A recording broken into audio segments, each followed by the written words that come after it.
abubuwa guda 15 wanda idan mace ta riƙe su, ta riƙe su gamgam ta bi su, ko ba gaba ɗaya ba wallahi dai wasu daga ciki za ta ga canji mai kyau tsakaninta da mijinta. A wancan lokacin ko in ce a wancan shirin mun tsaya akan abubuwa na 5, insha Allahu yanzu za mu faɗa akan abu na 6. Wanda bai kalli bidiyon mu na farko ba ya koma ya je ya duba wannan bidiyo zai ga na farko, zai ga title ɗin iri ɗaya, akwai lamba na 1 akwai lamba na 2. Za mu je ci gaban bidiyon namu, mu dai kawai ku danna mana subscribing idan ba ku yi ba, idan kuma kun yi ku yi mana liking, ku yi sharing ɗin wannan bidiyon don wasu su amfana. Abu na 6 shine mace ta dinga gaya wa mijinta kalmomi na soyayya, kalmomi na kwantar da hankali, kalmomi masu daɗi.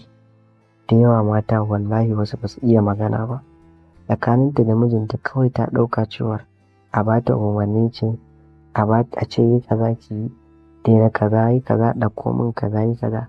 Kawai wata haka take fahimta, wanda ba haka ba ne. Kuma zaman aure yana buƙatar ki zauna da mijin tamkar wani abokinki, tamkar wata ƙawarki wacce kuka yi rayuwa tare, ba kya ɓoye mata wani sirri naki, haka ita ma ba ta ɓoye miki. Irin wannan zaman ake so ku yi tsakanin ki da mijinki, ba zaman ke biki iya wata magana ba. Da yawa namiji akwai wanda yake saraki ne, shi ba zai fara ɗauko zance ba, amma ana fara ɗauko masa idan ya karɓa shi ma za a je yana zubo nashi.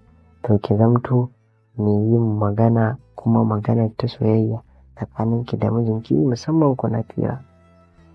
Kada ki zamanto wacce baki iya faɗan magana ba, ko ana baki labari kina neman musantawa ko ƙaryatawa. Wannan duka ba daidai ba ne, yakan sa mace mijinta ya ji ya tsane ta ma akan irin wannan ɗabi'a, kuma hakan raini ne kuma da barazana ga zaman lafiyar aurenku. Sai abu na 7, ki dinga yawan sada zumunci ga 'yan uwan mijin, kamar antinsa, antinki kenan, yayarsa, ƙannensa, 'yan uwansa, mamarsa da shauran danginsu haka. Wata ran kawai ki ce yau ni gidan mama zan je na wuni, kaza kaza kaza, zai ji daɗi. Saboda me?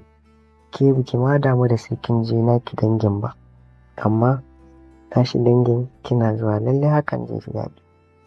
To amma wasu matan yadda suke wallahi ba sa son zuwa gidan dangin mijinsu, ko don wata alaƙa ne tsakaninsu da mijinsu yasa ba sa haka, oho. To amma dai ku gyara, don wannan na 7 shi ma abu ne mai matuƙar muhimmanci sosai, saboda namiji yana so ya ga mace tana son shiga danginsa. Sai abu na 8, ki dinga ba shi wani ɗan ƙaramin aiki a gida, hakan zai sa ya ji kina burge shi. Ma'ana, dan Allah wani ɗan riƙe min zanin nan in matse, ya riƙe miki kuɗin matse, wani ɗan riƙe min wannan abun in zuba a cikin nan, wani ɗan iza min wuta, wani da Allah. Kin gane dai, ɗan ƙaramin aiki dai wanda kin san yana zaune haka kawai ki ce zai tashi. Ki ma kin san wannan in dai kika yi kina yin sa, namiji wallahi in kika saukar da kanki ba shi da wahalar sha'ani, sauƙin kai ne gare shi kamar me. To wannan abu ne wanda zai matuƙar ja hankalin mijinki. Sai abu na 9, ki dinga ƙarfafa masa zuciya wajen yin alheri. Mijinki idan kin ga yana da damar da zai iya taimakawa wasu, wani da za ka taimakawa wani, kaga kaza da kaza yana cikin hali kaza, a'a wani da za ka taimaki wance, ko kaɗan ba ta jari, musamman ma kuma a 'yan uwan shi. Kina sa shi yana yin aikin alheri musamman ga 'yan uwansa, yana kyautata musu, domin kin san galibi dangin miji yawanci akan zargi matarsu akan tana hana mijinta ya musu alheri ko ya musu wani abu. To kin ga idan kika kasance shi kina nuna mai wannan halin, kuma su ma kina nuna musu, to kin ga riba biyu, zai so ki kuma su ma za su so ki. Sai abu na 10, Idan yana cikin damuwa, ki ɗan ba shi lokaci, kada ki takura masa da yin magana ko tambayar wani abu, saboda galibi duk wani ɗan adam daga lokacin da ya kasance cikin wani ɓacin rai haƙiƙa yana buƙatar ya kasance shi kaɗai, baya son wani a kusa da shi, baya son motsin kowa.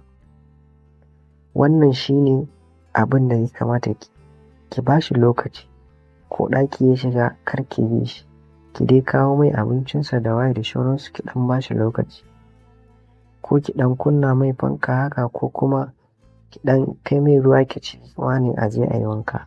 Kar ki takura mai da surutu ko da irin firar da kuka saba yi, ba zai ji daɗin wannan a lokacin ba. Ki bari har sai ya yi bacci, idan ya yi bacci ki farkar da shi da irin abin da za ki farkar da shi, shi ma duk kin san ko menene. Don haka za mu tsaya a kan na 10 nan. Insha Allahu a bidiyon mu na gaba za mu ɗora daga kan na 11. Muna ƙara roƙon don Allah ku danna mana subscribing idan ba ku yi ba. Idan kuma kun yi, ku mana liking, ku share ɗin wannan bidiyon. Da yawa mata suna buƙatar jin irin waɗannan maganganun, hakan zai sa su ɗau wasu abubuwan su gyara. Kun ga dukkanmu mun samu lada kenan. Wannan shi ne ƙarshen bidiyon mu. Mun gode. Ni ne naku Aminu AZ, wanda aka fi sani da Aminu Zakariya.